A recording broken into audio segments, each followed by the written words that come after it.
Fala aí, pessoal, tudo bem? Aqui é o Luigi Tilier, com background aí inspirado pela semana do Halloween e do Bear Market que a gente está vivendo. Quem sabe bull agora, né? Com essas notícias recentes aí sobre ETF, a galera voltou a se animar. E eu tô gravando esse vídeo, tá? Hoje para falar de maneira breve e compartilhar, né, uma perspectiva sobre, né, certas evoluções do protocolo Ordinals, tá? Que eu já vou explicar o que é para quem não está familiarizado, mas que de forma geral, tá? Estão levando o Bitcoin, né, a evoluir aí como ecossistema para uma blockchain, né, de multi-ativos, né, nativos e vivendo dentro, né, da blockchain do Bitcoin. Tá?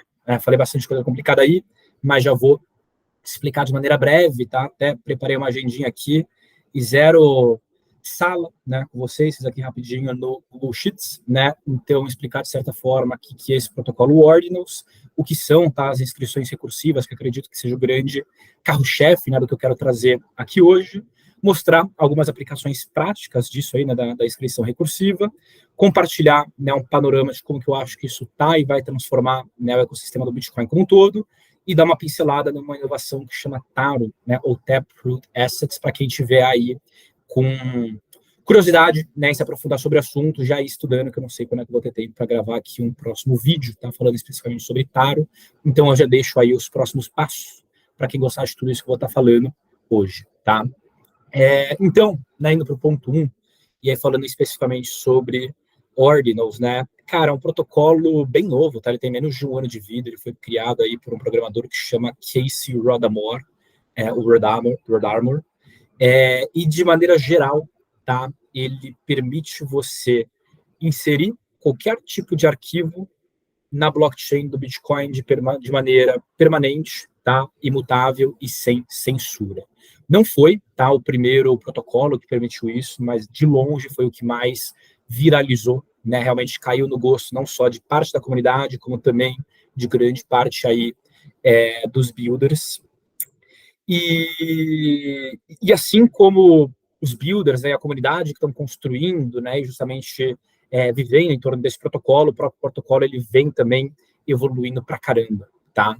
E aí, só falando de maneira um pouco mais técnica sobre esse protocolo, ele permite você inserir esses arquivos, né, ou como eles têm na linguagem mais padrão deles, é que a tradução não é boa para português, né, é inscribe, ou seja, inscrever, né, arquivos na blockchain do Bitcoin, e você faz isso por meio, né, da inserção desses arquivos em satoshis, né, a menor unidade que a gente tem aí, né, do Bitcoin.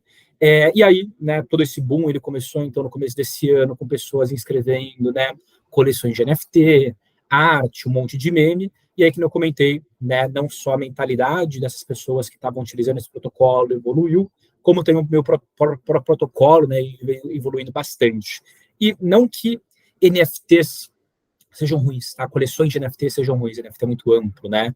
Mas, assim, é uma aplicação ainda básica, né? Meio que o simples que você tem ali, para depois evoluir, tá? Para coisas maiores. E reforço, tá, cara? Coleções de NFTs não são ruins. Eu tenho umas coleções de NFTs aí que eu adoro, né? De Ordinals, algumas comunidades que me ensinam bastante, tá? Mas, assim, de fato, é uma aplicação básica, né? Você vê ali, pô, dá para colocar arquivo, que era uma coleção de NFT, uma coleção de PFP, e aí depois, mais uma vez, né? Com o ecossistema evoluindo, amadurecendo, o próprio protocolo amadurecendo também, você acaba tendo aí, né, outros tipos de aplicações, às vezes mais interessantes, mais complexas no bom sentido.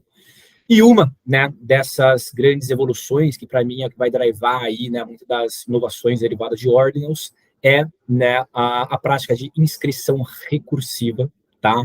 Que eu já vou explicar a partir desse texto do Leônidas aqui, não, que basicamente é isso.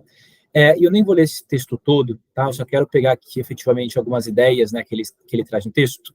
Mas, de forma geral, a inscrição recursiva, ela te permite, tá, juntar as informações de várias outras inscrições para depois, em um satoshi final, e eu já vou mostrar isso de uma forma bem visual, tá? Representar, então, o conjunto disso tudo que você quer. E, de forma básica, isso pode ser utilizado para uma coleção de NFTs, tá? Então, ele explica aqui, efetivamente, pô, ao invés de você escrever 10 mil... Calma aí que o Google tá pitando aqui. Deixa eu só ver se está gravando. para a apresentação, tá gravando? Boa, eu gravo pelo Google Meets, eu acho que sempre tá me pegando peças isso daqui. Então, em vez de escrever 10 mil, né, efetivamente, PFPs únicas, a foto de perfil única para a sua coleção de NFT, que você pagaria caro, né? Então, assim, o preço de você realizar essa inserção de um arquivo na blockchain do Bitcoin é diretamente ligado ao peso desse arquivo, né? O que você poderia fazer seria inscrever, né, as características que compõem essa foto de perfil, né, em 200 satoshis, né? Então você escreve aqui o chapéu vermelho, aqui o chapéu verde, aqui o casaco marrom, aqui o casaco vermelho, né? E aí depois você inscreve nos outros 10 mil satoshis, que aí sim vão ser os resultados finais, códigos que requisitam essas imagens e de maneira muito mais leve, né, criam para você uma coleção de 10 mil coleções, né, de 10 mil aí, uma coleção de 10 mil NFTs na coleção final. E aí ele vai lá e dá um passo além. Mas vamos pensar ainda maior.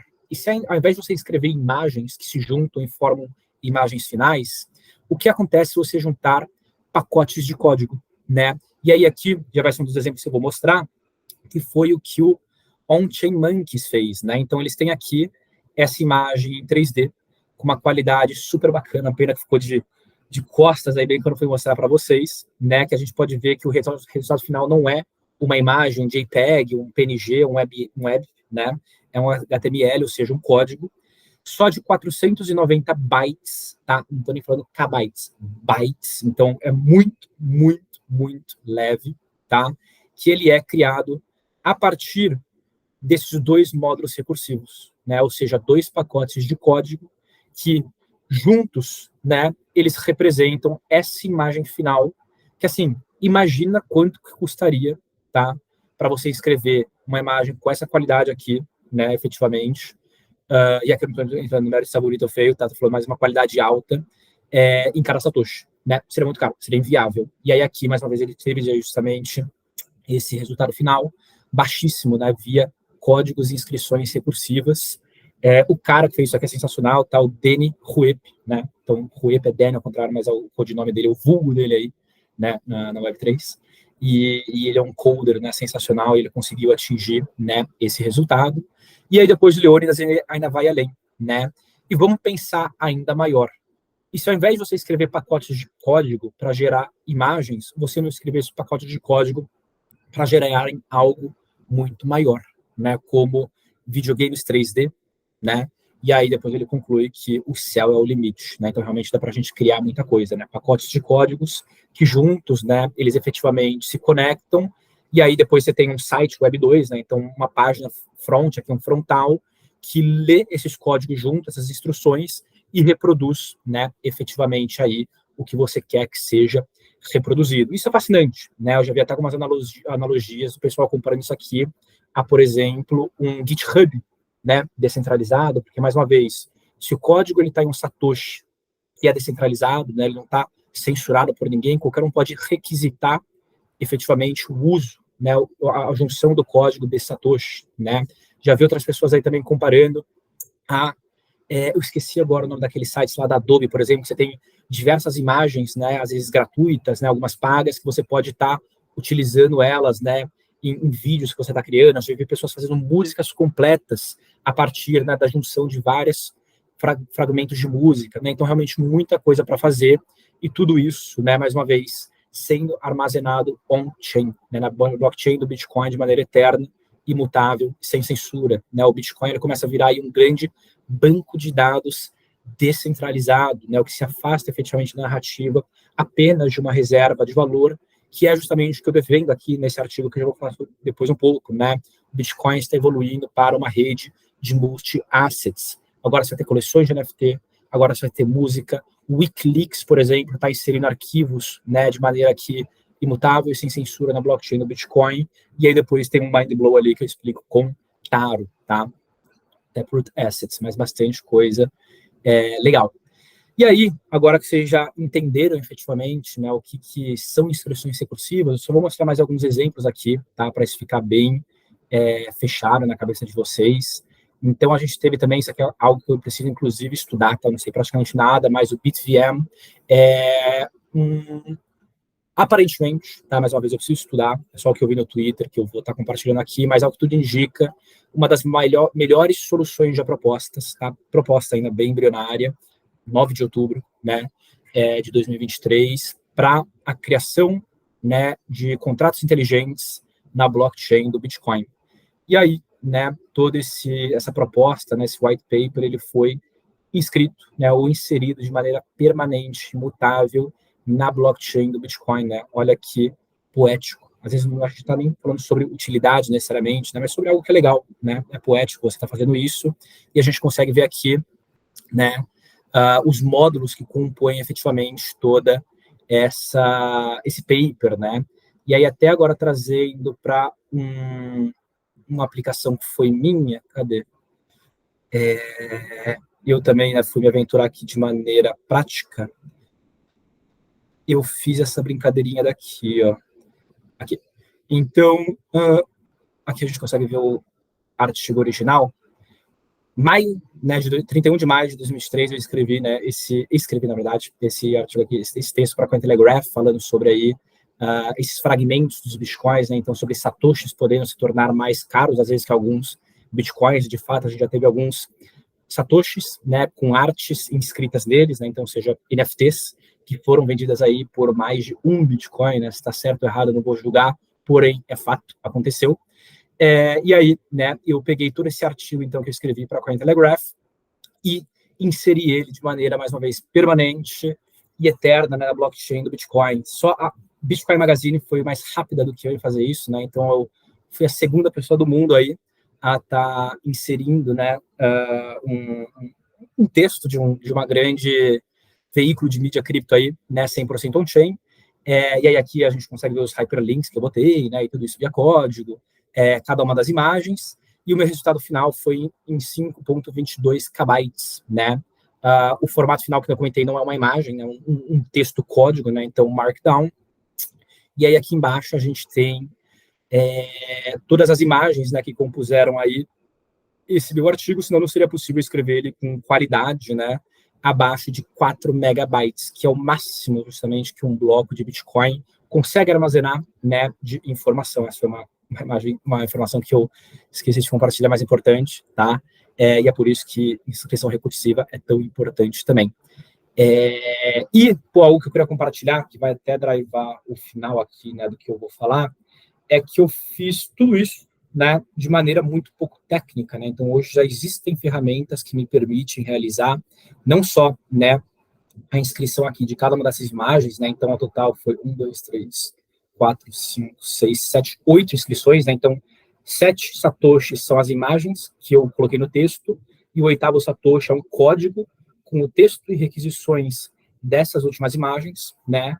E foi tudo muito simples, né? Eu usei o Magic Eden, que é um marketplace de NFTs, para fazer a inscrição das imagens. Depois um editor de Markdown, né? Que eu falava, pô, quero requisitar uma imagem. Ele mostrava como é que eu deveria fazer o código. E aí, por fim, um terceiro programa para fazer a inscrição nesse formato de Markdown. E ainda fiz uma graça aqui de escrever em um Satoshi, né? Vintage, né? Então, um Satoshi que foi minerado nos 1000 primeiros blocos do Bitcoin. E aí ele fica identificado com essa ampulheta aqui, né? Olha que bacana. E aí, né, então, assim, além de mídia, né, efetivamente está sendo inserida na blockchain do Bitcoin, a gente tem diversas outras aplicações, né? Isso aqui, olha que bacana. É um mini mundinho virtual que eu consigo controlar, né? Sou eu que estou controlando e andando aqui. É um museu, né, que você teria aqui. E ele também, né, foi escrito em HTML. E aí aqui embaixo você tem, né, os módulos que compõem efetivamente, né, esse HTML, né, então esse mundinho virtual. Aqui foi o 3D que eu já mostrei. E aí, por fim, cara, por algum motivo está ruim a resolução, né, e mais uma vez, não é um problema da blockchain nem da inscrição, é o site leitor dessas informações que não está reproduzindo da maneira correta, né, que é um mini videogamezinho aqui, né, eu vou parar de mexer com esse barulho alto pra cacete, mas é escrito na blockchain do Bitcoin, né, então eu controlo aqui, né, o bonequinho, é um joguinho bem básico, né, mas mais uma vez, tudo isso aqui é muito novo ainda, escrito, né, na file final 4.7 KB, né, então muito pequeno, e aí aqui embaixo você tem todos os módulos recursivos, né, desde imagem a código a texto, que compõem efetivamente, né, esse joguinho. Então, né, a gente tem aqui a questão das aplicações práticas, né, e agora vou compartilhar efetivamente esse panorama, né, que eu vejo de tudo isso com vocês. E aí, para isso, vou trazer aqui um bom conhecido nosso, um dos maiores cypherpunks da história, Hal Finney, que em 1993, né, olha que loucura, ele já estava falando efetivamente sobre criptomoedas muito antes do Bitcoin surgir, muito antes de NFTs, né, ou blockchains públicas surgirem. E aí, tem uma frase dele aqui que me marca muito, e eu vou traduzir aqui para a gente, tá? Que é a seguinte, dando um contexto, né, um pouco maior sobre a ideia, né, de comprar e vender digital cash, né, criptomoedas, eu pensei em uma forma de apresentar, né, então, esse conceito de criptomoedas para o resto do mundo, né? Nós estamos comprando e vendendo, né, cryptographic trading cards, né, ou como a gente conhece muito bem hoje, NFTs, né? E aí ele fala mais algumas coisas aí sobre efetivamente, né, essa ideia. Então, a forma de apresentar criptomoeda para o mundo seria a partir de cards digitais criptografados, né? E aí tem uma outra frase que eu adoro daqui, we love these fascinating examples. Deixa eu ler aqui. Aqui ele termina, né? Que conversa perfeita para ter, né? Justamente aí com seus amigos e famílias. E isso é muito potente, né? E eu vou até usar um mantra que eu tenho, né? Que é o seguinte: o Bitcoin ele deveria ser óbvio, né? E ele está longe de ser. E o fato do Bitcoin não ser óbvio também deveria ser óbvio. E isso está longe de ser. E por que eu falo que o Bitcoin deveria ser óbvio? Né? A gente pega o Brasil aqui, né? Por exemplo, há 30 anos a gente teve o confisco aí do Collor, né? Da poupança de todo mundo. A gente teve, né, nos últimos anos aí, 4 anos seguidos, a poupança rendendo menos do que a inflação, né? Então, o conceito de uma reserva descentralizada, né, e o conceito de reserva de valor, por mais que o Bitcoin ainda não reserve valor no tempo, né, mas pelo menos o conceito, deveriam ser muito bem recebidos, né, aqui no nosso país. E, assim, por mais que o Brasil seja um dos países que mais adotam cripto, né, mais uma vez, está longe de ser. E o motivo de estar longe de ser também deveria ser óbvio, né, cara? A gente não tem nem educação básica direito no nosso país, quanto mais educação financeira. E quanto mais educação financeira, né, voltada para cripto e uma descentralização financeira, né? Então isso também deveria ser óbvio, mas está longe de ser, né? Às vezes parece que grande parte do mercado espera que vai cair um raio e simplesmente todo mundo vai se iluminar, ou só dele falar algumas palavras complexas, né, todo mundo deveria entender o que significa ter Bitcoin. E quando a gente começa a abstrair, né, esses conceitos que se distanciam efetivamente, né, do dia a dia, da cultura, né, geral aqui, vou falar mais do Brasil, brasileiro, e começa a apresentar tudo isso de uma forma mais ligada ao que eles entendem e estão abertos a ouvir, né, nesse momento presente, aí você muda completamente o jogo. Você pode continuar falando de Bitcoin, porém agora você tem outras formas de usar, de aplicar e de mostrar, né, efetivamente o Bitcoin para as pessoas. Né? Em 2021 a gente viu de forma magnífica, né, outras blockchains, majoritariamente Ethereum e Solana, né, tendo um inflow, uma entrada de pessoas muito grande por conta dos NFTs. E por quê? Cara, NFT é cultura, se liga mais ao entretenimento, se liga mais ao que as pessoas elas querem ouvir. Né? Tem uma outra frase que eu sempre uso, que é a seguinte: você pode colocar o Ben Schmall, né, CEO da XP aí, em uma sala, ele provavelmente vai atrair 5, 10 mil pessoas, no máximo, estourando. Acho que até fui gentil aqui, né, numa live, assim, ao vivo, talvez no pico. Ou não, né, não sei, faz tempo que eu não acompanho ele. Talvez seja até mais.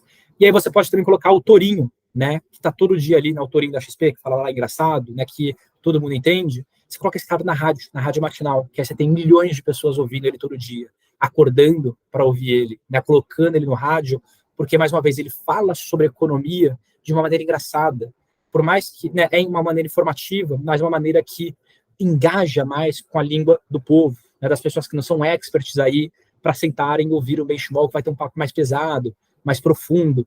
Então, essa questão de você, às vezes, abstrair, né, efetivamente uma tecnologia, é muito importante.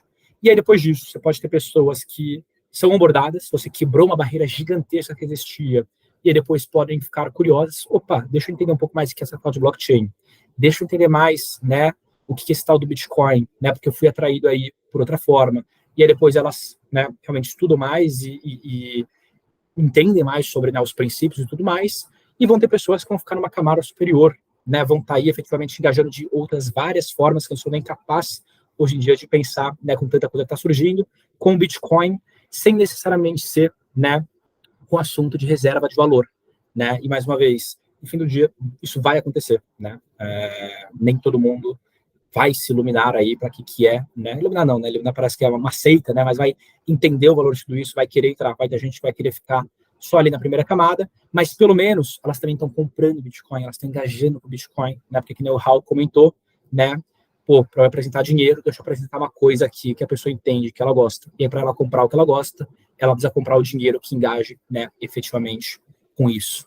Então, por isso que eu acredito que seja tão bacana, tá? Tudo isso que esteja surgindo. Mais uma vez, cara, tem 1 ano de vida ainda, né? Durante o bear market, é muito, muito jovem. Aplicações ainda, de certa forma, básicas, mas eu tenho aí uma convicção muito grande que tudo isso vai evoluir, tá? E não só Ordinal sozinho. Acho que tem outros protocolos que complementam muito bem isso, tá? Mas aí, antes de falar sobre esses outros protocolos, que seria Taro, tá? Que a gente já finaliza aqui, eu quero só falar sobre aí um último panorama que eu enxergo, tá? Que o Ordinals vai ser extremamente vantajoso para o Bitcoin, né? E todos os protocolos que estão surgindo. Essa aqui é um gráfico muito famoso, né? Que ele fala aí sobre a linha de adoção, né, de geralmente tecnologias, né? Então você tem aqui os entusiastas, os visionários, a galera mais conservadora, né, que os mega conservadores, e aqui, né, os céticos, né, e basicamente toda adoção de produto, tecnologia começa assim, né? Então até se a gente olhar lá atrás, né, para o Bitcoin, por exemplo, quem que engajava, quem comprava, quem construía, cara, a galera que era vidrada em blockchain, né, a forma de você aprender sobre isso era uma forma muito técnica, proof of work, questão dos mineradores, descentralização, nódulos, né, e tudo mais. Então não é um jogo fácil, né, para qualquer um entrar. E aí, mais uma vez, né, você teve corretoras entrando, você teve aí formas mais fáceis de comprar Bitcoin, a narrativa, né, que era dinheiro P2P descentralizado virando reserva de valor, agora, né, anúncio de ETF, então fica mais fácil para pessoas que não são ali mega underground entenderem e comprarem, né, conseguir comprar, ter acesso é importante, né, então com a evolução de toda a narrativa, o ecossistema, você tem aqui a entrada dos visionários, e aí talvez, né, com o ETF saindo, né, mais algumas coisas, a gente entre aqui, né, na parte da galera mais neutra, assim, né, efetivamente sobre tudo isso. Porém, eu gosto também de enxergar muito, tá, esse gráfico aqui sendo aplicado para os builders, né? Então, mais uma vez, por muito tempo, o Bitcoin não teve muito desenvolvimento, né, ao redor dele, era o que era, numa reserva de valor, você compra, deixa lá parado, espera, né, o tempo passar, e aí Ordinals chutou efetivamente essa porta, né, para que muita coisa começasse a ser desenvolvida em volta do Bitcoin, desenvolvida e otimizada, tá? E que não comentei, né, cara, eu que sou um cara zero técnico, consegui fazer a segunda inserção do mundo, né, de um texto aí de um grande veículo cripto on-chain, né, e assim, sem estresse algum. Então, da mesma forma que o ecossistema evolui para novas pessoas comprarem, o que a gente está vendo, e acredito eu, tá, que quem chutou essa porta foi sim Ordinals, né, é o ecossistema também se adaptando para novos builders entrarem, né? Então, builders que não são entusiastas técnicos, né? E aí, se você antigamente tinha 1.000 pessoas construindo, agora você pode ter 6.000, né? Porque o número de visionários é muito maior do que entusiastas técnicos, né? Uma pessoa que gosta, porém não é mega técnica, e agora, mais uma vez, com o ecossistema, carteiras melhores, marketplace adaptados, programas, né, justamente para você construir algo, né, de forma mais simples, né, dão, né, a possibilidade dessas pessoas aí estarem construindo, né, cara, e hoje em dia, pessoal, né, assim, a gente tem aí, por exemplo, diversas empresas, né, e a Lumix, inclusive, que eu trabalho, é uma delas, né, que permitem hoje em dia pessoas que não entendem de Solidity programarem o smart contract, pessoas que não entendem de wallet criarem uma carteira apenas com e-mail, né, você tem aí protocolos que nem a TANS, que permitem você programar uma blockchain pública em Polkadot em meia hora, sem praticamente entender de código. E mais uma vez, né, isso é muita abstração, e isso permite a entrada de muita gente não técnica, e essas pessoas não técnicas geralmente são também quem ajudam a abordar as massas, né? Então é realmente um efeito cascata aí de dominó que vem acontecendo. E isso, né, pela primeira vez, começa a chegar no Bitcoin, né? Começaremos e ouviremos muito blá blá blá aí, né? Porque a gente começa efetivamente com coleções de NFT, que a galera adora meter o pau, porém, que eu já comentei aqui, né? A gente está evoluindo e muito, tá? Semana passada, se eu não me engano, o Casey aí, ele lançou um update que permite a inscrição em batches, né? Então você faz um monte de coisa de uma vez para ficar muito mais barato aí também, né? Muito mais otimizado, né? A inserção desses arquivos em bitcoins. E mais uma vez, tá? Você exponencializa e muito, não só a forma das pessoas entenderem Bitcoin, como também a forma das pessoas se expressarem, né, na blockchain do Bitcoin, o que por sua vez chama mais pessoas. Cara, e por favor, não venham com aquela parada, você está tirando a virgindade do Bitcoin, está tirando a pureza da blockchain dele. Não, tem que ser só reserva de valor. Cara, mais gente usando é melhor.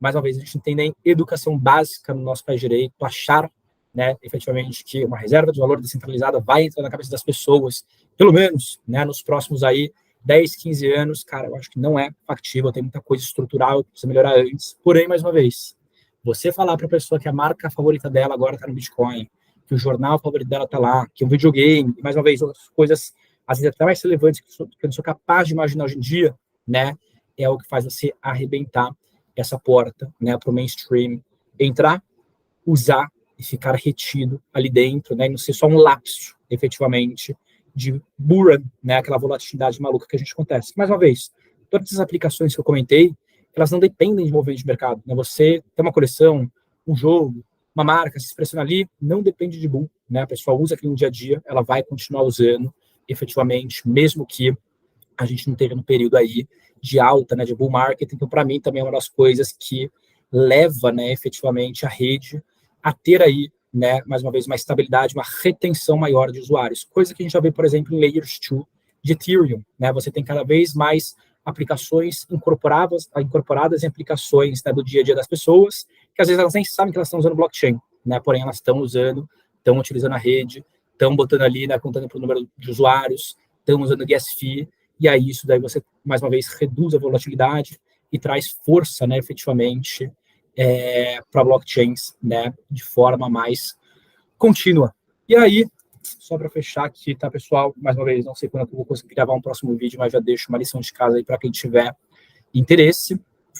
18 de outubro, cara, mega recente também, a gente teve aí, né, o lançamento do Taproot Assets, que está há anos aí sendo construído, mas agora, né, a versão alfa foi lançada a público, né, e com uma tese muito similar, praticamente igual aí a que eu trago para vocês, né, a New Era, a nova era, né, efetivamente do Bitcoin, e aí, né, esse protocolo, ele tem tudo, né, do que builders precisam para transformar, né, o Bitcoin em uma multi-asset network de maneira escalável. De fato, o Ordinals é pouco escalável, tá? Mais uma vez, porque praticamente toda a informação está on-chain, isso é caro, tá? E aí, né, nós acreditamos que essa nova era do Bitcoin, como é que tinha outra coisa que eu queria trazer, sobre stablecoins, aqui. Né, esse protocolo, ele providencia, né, tudo que vocês precisam para lançar, gerenciar e explorar, por exemplo, né, stablecoins, olha que bacana, né, stablecoins em Bitcoin e Lightning, né, mas aí depois ele também traz outras questões, né, então stablecoins, questões do Tesouro Americano, né, então mais uma vez, realmente transformar o Bitcoin em uma rede onde multi-assets, né, muitos ativos são justamente aí emitidos e gerenciados na blockchain do Bitcoin. E aí, só para finalizar, tá, isso traz uma mudança de paradigma muito grande, né?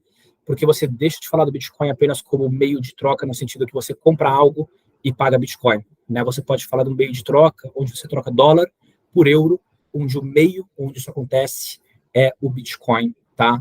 E aí isso fica muito mais factível, porque, como eu comentei, né? Isso foi feito para uma questão mais de escalabilidade, você tem aí o uso de Lightning, as informações, né, elas são meio que timestamps, né, então meio que carimbadas nos UTXOs do Bitcoin. Não vou entrar no que é isso aqui não, tá, porque senão vou prolongar muito o vídeo, mas vocês estudam depois, e é algo muito bacana, algo muito novo, tá, e que, mais uma vez, para mim, é o que drive o Bitcoin para a sua nova fase, né, então para a terceira fase do Bitcoin, onde primeiro ele era visto como um meio, né, de troca P2P, depois falou-se muito sobre reserva de valor, e agora a gente fala sobre uma rede de multi-assets, tá? Onde ele é a casa, efetivamente, aí de outros diversos ativos.